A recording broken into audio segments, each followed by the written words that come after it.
Hello everyone, সবাই কেমন আছেন? আশা করি সবাই খুব ভালো আছেন। তো আজকে আরেকটি নতুন ভিডিওতে আপনাদেরকে স্বাগতম। তো আজকে চলে গেছিলাম একটু ঘুরতে। তো ঘোরার পথে ভাবলাম আপনাদের একটু ঢাকা সিলেট মহাসড়কের রাস্তার অগ্রগতি কতটুকু হয়েছে, তো ভাবলাম আপনাদের সাথে আপনাদের মাঝে তুলে ধরি। তো আজকের ভিডিওটি আপনারা সম্পূর্ণ দেখেন, তো দেখলে রাস্তার পাশে আরও কী কী হচ্ছে তো সব কিছু আপনারা দেখতে পারবেন। তো আমি যে জায়গাতে আছি, তো এটি হবিগঞ্জ জেলার মাধবপুর উপজেলায় অবস্থিত। তো এইদিকে দেখতে পাচ্ছেন আপনারা রাস্তার সাইডে কিন্তু বালু ফালানো হয়েছে, তো এই সাইডে কিন্তু রাস্তা হবে। তো এখন যে সাইডটি দেখছেন, তো সেটি হলো উত্তর সাইড। তো এই সাইডে কিন্তু রাস্তা হবে কিছু জায়গা। আর এইদিকে দেখতে পাচ্ছেন এখানে একটা ফিলিং স্টেশন, আর এটার পিছনে আছে আপনাদের যমুনা ইন্ডাস্ট্রি। তো এইদিকে দেখতে পাচ্ছেন রাস্তায় কিন্তু ভালো পরিমাণ বালু পালানো হচ্ছে। আর সামনে একটি কিন্তু ব্রিজ আছে, তো ব্রিজের কাজটি কিন্তু মোটামুটি সম্পূর্ণ হয়ে গেছে। তো আপনারা সম্পূর্ণ ভিডিওটি দেখেন। সো দক্ষিণ দিকে যে লাল কালারের যে আপনারা টিন শেডটি দেখতে পাচ্ছেন, তো সেটি হচ্ছে কিন্তু যমুনা ইন্ডাস্ট্রি।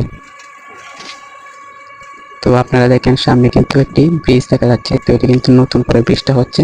তো এটি ব্রিজের কাজ কিন্তু মোটামুটি প্রায় শেষের দিকে।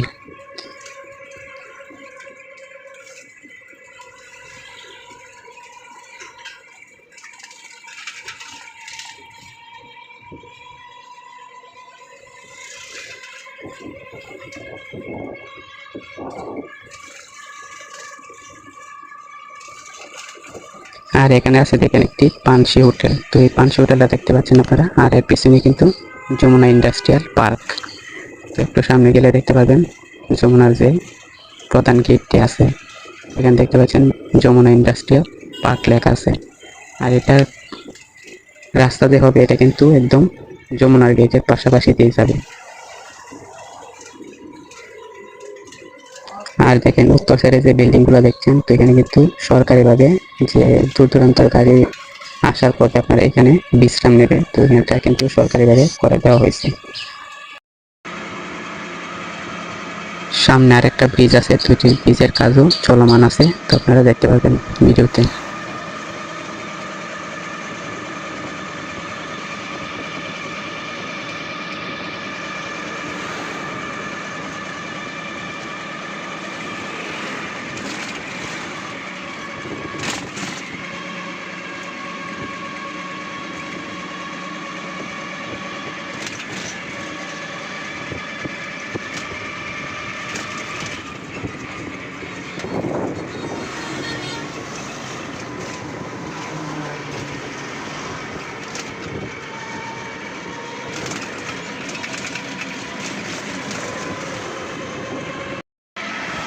তারপর আপনারা দেখতে পাচ্ছেন এখানে ওই যে সামনে অনেকগুলো কিন্তু বালু রাখা আছে, তো এইগুলো কিন্তু নদী থেকে বালু উত্তোলন করে এখানে রাখা হয়েছে।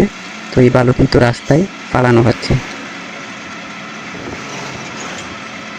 আজকের ভিডিও পর্যন্ত। আর ভিডিওটি যদি ভালো লাগে একটি লাইক করবেন আর সাবস্ক্রাইব করে আমাদের সাথেই থাকবেন। তো ধন্যবাদ সবাইকে।